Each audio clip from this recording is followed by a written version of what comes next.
My name's Paul Venturelli. I'm an assistant professor in the Department of Fisheries, Wildlife, and Conservation Biology at the University of Minnesota, and I'm from Ontario, Canada. I'm excited to be a part of this center because something like this doesn't come along very often, where you bring people in with different skill sets and different backgrounds to tackle a problem. We're really looking for solutions. And so we've got everyone together, everyone on task, and it's kind of a goal-oriented group to try to remove these invasive species or control them, minimize their impacts within Minnesota. In general, my research involves quantitative fisheries ecology, and so I work on things like temperature effects on fish.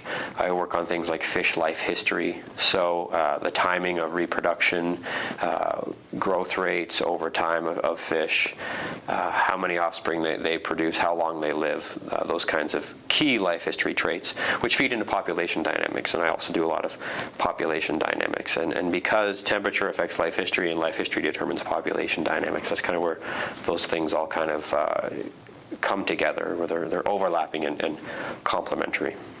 If you work backwards from abundance, that's determined by population dynamics.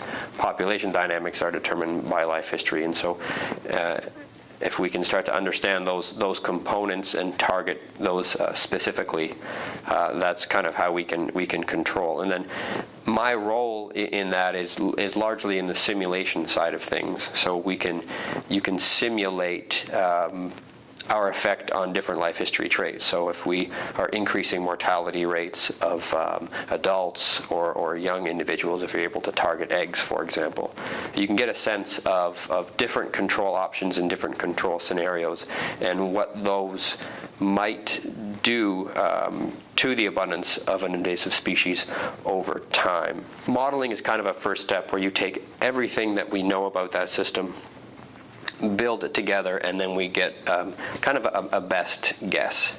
And relative to trying to do this in the field, which could be a lot of money, a lot of time, it's a very efficient way of scoping what's possible and what might not work.